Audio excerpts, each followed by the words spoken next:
মাত্র ৬০০ টাকায় এত সুন্দর অ্যাশ ব্রাউন কালারটি করে ফেললাম বাসায় বসেই। আমি ইউজ করেছিলাম পাজানি ব্র্যান্ডের হেয়ার কালারটা, যেটা শেড ছিল 3.22 অ্যাশ ব্রাউন। ভিডিওর এন্ডে বলে দিব আমি এই হেয়ার কালারটি কোন বেস থেকে নিয়েছি। যেহেতু আমার চুল একটু বড়, সেই ক্ষেত্রে আমি পুরো কালারটাই নিয়ে নিয়েছি। আমি এটা মিক্সচার আমি ভালো মতো করে মিক্স করব হেয়ার কালারের সাথে। যে ব্রাশটা দিয়েছিল সেই ব্রাশটা দিয়েই, জানি না কেন এটা ফ্রেগ্রেন্সটা আমার কাছে শেভিং ফোমের মতো লাগছিল। আচ্ছা, যাই হোক, মিক্স করার পর এটাকে আমি ৫-১০ মিনিটের জন্য এভাবেই রেখে দেবো। চুলটাকে ভালো মতো করে আঁচড়িয়ে আমি ২ ভাগে ভাগ করে নেব। আবারও এক সাইডে আমি চুলটাকে ৩ ভাগে ভাগ করে নিব। আমি ৩ ভাগ করে কালারটা অ্যাপ্লাই করব, এতে ইজি হবে কালারটা অ্যাপ্লাই করতে। তো দেখতেই পেলেন আমি ৩ ভাগের ১ ভাগ নিয়ে নিলাম, বাকি ২ ভাগ একটা হেয়ার ব্যান্ড দিয়ে আটকিয়ে নিয়েছি। And must be, hair colour use করার সময় হাতে হ্যান্ড গ্লাভস পরে নেবেন। হেয়ার কালারটার সাথে যে ব্রাশটা দিয়েছিল সেটা দিয়ে কিন্তু হেয়ার কালারটা লাগিয়ে নিচ্ছি। আমি কিন্তু হেয়ার কালারটা অ্যাপ্লাই করার পাশাপাশি ভালো মতো করে চুলটাকে আঁচড়ে নেব। এতে হয় কি, হেয়ার কালারটা ভালো মতো করে চুলের সাথে ব্লেন্ড হয়ে যায়। আদারওয়াইজ যখন কালারটা আপনার চুলে বসে যাবে, মনে হবে এক সাইডে বেশি হয়ে গিয়েছে বা এক সাইডে হয় নাই, তখন হেয়ার কালারটা দেখতে ভালো লাগে না। হেয়ার কালারের মিক্সচারটা কিন্তু একটু বেশি করে চুলে অ্যাপ্লাই করবেন, আদারওয়াইজ তেমন একটা কালার কিন্তু চুলে আসবে না।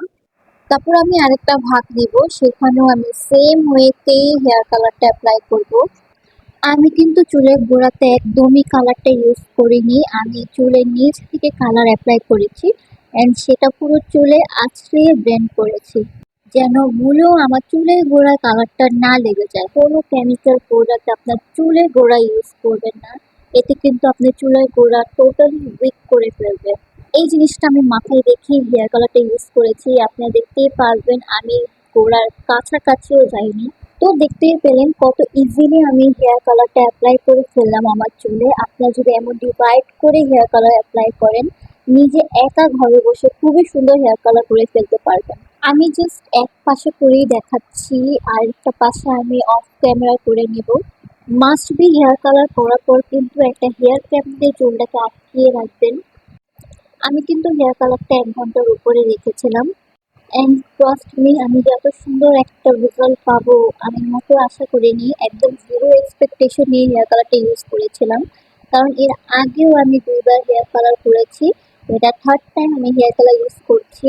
উইদাউট ব্লিচ এত সুন্দর হেয়ার কালার হবে আমি আসলেই এক্সপেক্ট করি নাই। আই জাস্ট লাভ ইট। এই হেয়ার কালারটার রিভিউ কিন্তু আমি তেমন একটা ফেসবুকে দেখি নাই। খুবই আন্ডার রেটেড একটা ব্র্যান্ড, যেটা মাত্র ৬০০ টাকায় এত সুন্দর হেয়ার কালার আমাকে দিয়েছে।